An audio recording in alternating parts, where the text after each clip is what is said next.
ঈদগাঁও উচ্চ বিদ্যালয়ের না জানা ইতিহাস। আজকের এই ভিডিওতে আপনারা জানতে পারবেন আপনার প্রিয় প্রতিষ্ঠানের অনেক না জানা তথ্য এবং ইতিহাস। প্রিয় দর্শক, আসসালামু আলাইকুম, স্বাগত জানাচ্ছি নতুন আরেকটি ভিডিওতে।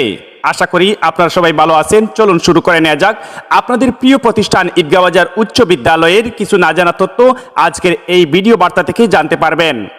আপনারা কে কোথা থেকে আজকের এই ভিডিওটি উপভোগ করছেন এবং আপনি কি ইতিপূর্বে এই প্রতিষ্ঠানের একজন ছাত্র ছিলেন?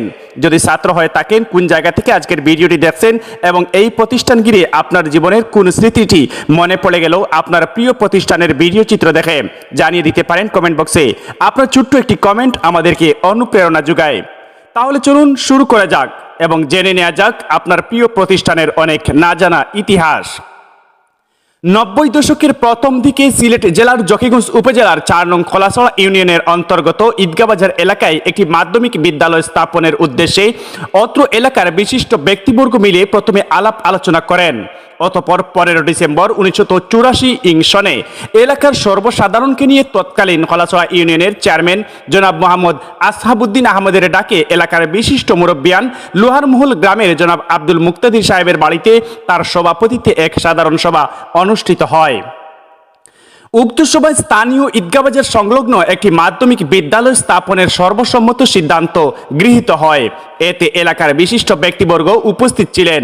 উক্ত সভায় 16 সদস্য বিশিষ্ট একটি অর্গানাইজিং কমিটি গঠন করা হয়, যার সভাপতি নির্বাচিত হন জনাব মোহাম্মদ আসহাবউদ্দিন আহমদ এবং বিদ্যালয়ের জন্য ভূমি প্রদানের জন্য অঙ্গীকার করেন।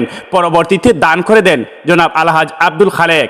প্রথমে ঈদগাঁও বাজারের উত্তর পাশে নির্মাণের কুঠি স্থাপন করা হয়, কিন্তু কতিপয় দুষ্কৃতিকারী কুঠিটি উপড়ে ফেলে এবং নিরাপত্তার কথা বিবেচনা করে বর্তমান স্থানে স্কুল ভবনটি নির্মিত হয়।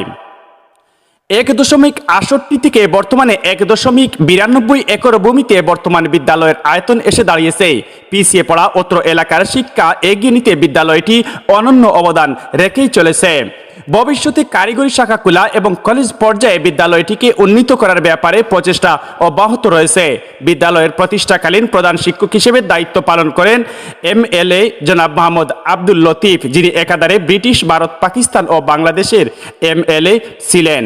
প্রিয় দর্শক, এই ছিল আমাদের হাতে থাকা তথ্য, যা আমরা ইন্টারনেট থেকে সংগৃহীত। আমাদের যদি এই বার্তায় কোনো ভুল হয়ে থাকে কিংবা আপনি যদি এর চেয়ে বেশি কোনো বার্তা বা তথ্য জেনে থাকেন, তাহলে আমাদেরকে জানাতে পারেন। আমরা পরবর্তী সংস্করণে তা সঠিকভাবে উপস্থাপন করার চেষ্টা করব। তো প্রিয় দর্শক, আপনাদের মত অভিমত কি আপনার প্রিয় প্রতিষ্ঠান থেকে এবং কোন জায়গা থেকে দেখছেন এবং কত সনে এই প্রতিষ্ঠানটি আপনি ত্যাগ করেছেন? আপনার মত অভিমত জানাতে পারেন কমেন্ট বক্সে। যখনই গেলাম এই প্রতিষ্ঠানে, দেখলাম আমরা অনেক সুন্দর এই প্রতিষ্ঠানটি এবং চারপাশের যে সৌন্দর্য বর্ধন রয়েছে তা আমাদেরকে বিমোহিত করেছে। সেই পুরানো আমলের সেই ভবনটি এখনো পর্যন্ত অক্ষত অবস্থায়। এর পাশে রয়েছে আরো 2টি নতুন ভবন।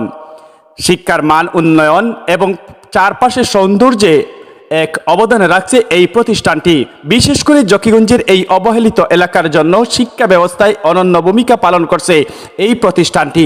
আমরা চাই ভবিষ্যতে আরও অনেক দূর এগিয়ে যাক এই প্রতিষ্ঠান।